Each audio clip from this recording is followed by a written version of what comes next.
ॐ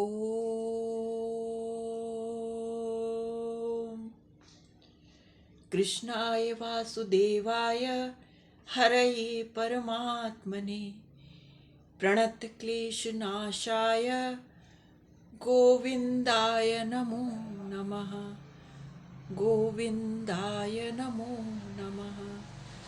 गोविन्दाय नमो नमः।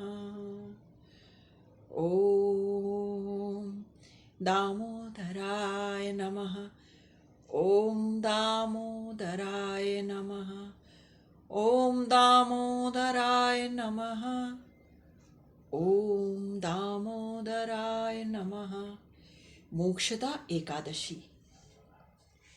युधिष्ठिर बोले, हे देव देवेश्वर, मार्गशीर्ष मास के शुक्ल पक्ष में कौन सी एकादशी होती है?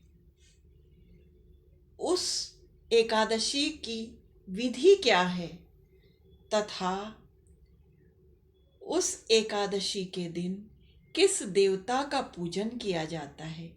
हे स्वामिन, यह सब यथार्थ रूप से बताइए।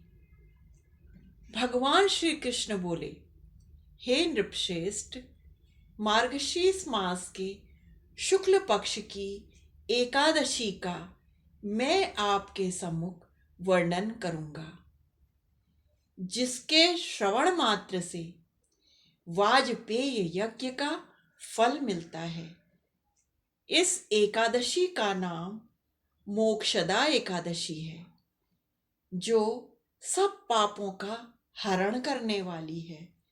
हे राजन, उस दिन यत्न पूर्वक तुलसी की मंजरी तथा धूप दीप आदि से भगवान दामोदर का पूजन करना चाहिए।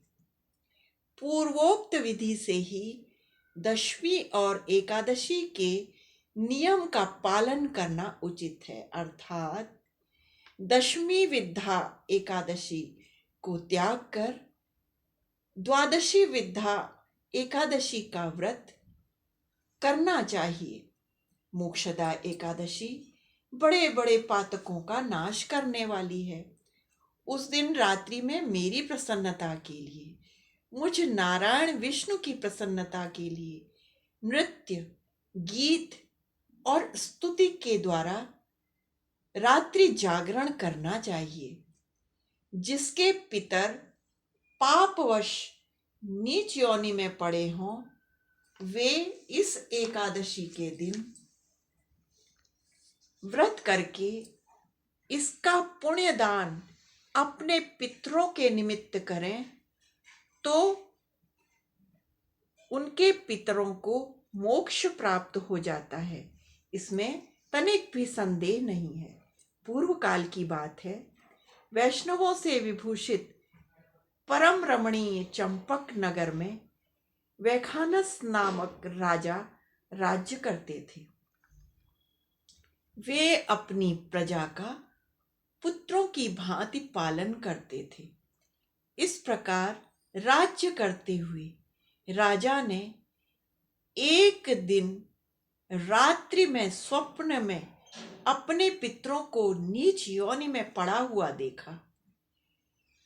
अपने पितरों को इस अवस्था में देखकर राजा के मन में बड़ा विस्मय हुआ। प्रातःकाल राजा ने ब्राह्मणों को बुलाकर उनसे अपने स्वप्न का सारा वृत्तांत कह सुनाया। राजा ब्राह्मणों से बोले, हे ब्राह्मणों, मैंने अपने पितरों को नरक में गिरा हुआ देखा है। मेरे पितर बारंबार रोते हुए मुझसे यूं कह रहे थे कि तुम हमारे तनुज हो, इसलिए इस नरक समुद्र से हम लोगों का उद्धार करो। हे द्विजवरों, इस रूप में मुझे अपने पितरों के दर्शन हुए हैं। इस कारण मुझे चैन प्राप्त नहीं हो रहा है। मैं क्या करूं? मैं कहाँ जाऊं? मेरा हृदय रुधा जा रहा है। हे द्विजोत्तमों, वह व्रत, वह तप और वह योग जिससे मेरे पूर्वज तत्काल नरकों से छुटकारा पा जाएं, उसे बताने की कृपा करें। मुझ बलवान तथा साहसी पुत्र के जीते जी मेरे माता पिता और मेरे पितृगण नरकों में पड़े हुए हैं, अतः ऐसे पुत्र से क्या लाभ है। ब्राह्मण बोले, हे राजन, यहाँ से निकट ही महान पर्वत मुनि का आश्रम है। वे भूत और भविष्य के ज्ञाता हैं। हे नृपश्रेष्ठ, आप उन्हीं पर्वत मुनि के पास उनके आश्रम में जाइए। ब्राह्मणों की बात सुनकर महाराज वैखानस शीघ्र ही पर्वत मुनि के आश्रम में गए और आश्रम में पहुंचकर मुनि श्रेष्ठ को देखकर उन्हें यथोचित दंडवत प्रणाम करने के पश्चात उनके चरणों का स्पर्श किया। मुनि ने भी राजा के राज्य के 7 अंगों की कुशलता पूछी। राजा बोले, हे स्वामिन, आपकी कृपा से मेरे राज्य के 7 अंग सकुशल हैं, किंतु मैंने स्वप्न में देखा है कि मेरे पितर नरक में पड़े हैं। अतः बताइए, किस पुण्य के प्रभाव से मेरे माता पिता और मेरे पितरों को नरकों से मोक्ष प्राप्त होगा।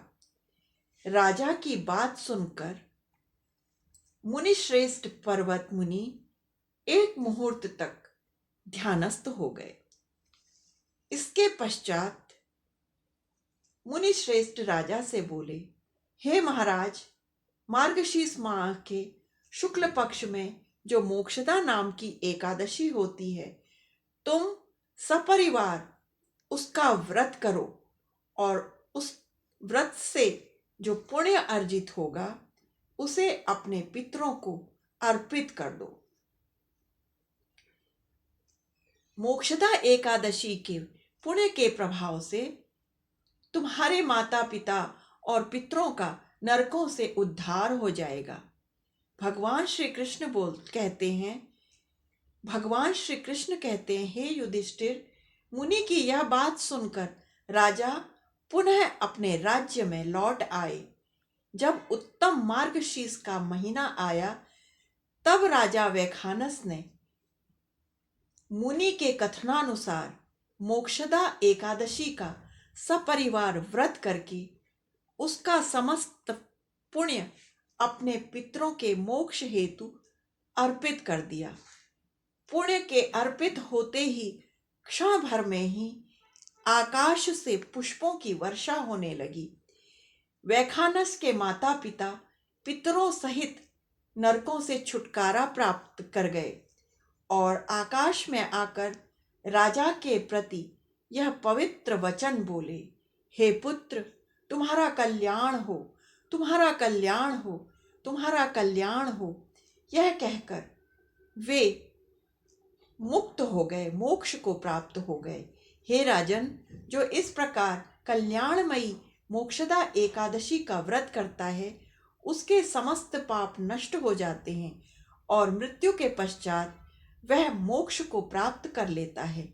यह मोक्ष देने वाली मोक्षदा एकादशी मनुष्यों के लिए चिंतामणि के समान समस्त मनोकामनाओं को पूर्ण करने वाली है। इस महात्म्य को पढ़ने और सुनने से वाजपेय यज्ञ का फल प्राप्त होता है। ओ कृष्णाय वासुदेवाय हरे परमात्मने प्रणतक्लेशनाशाय गोविंदाय नमो नमः। गोविंदाय नमो नमः। ओम दामोदराय नमः।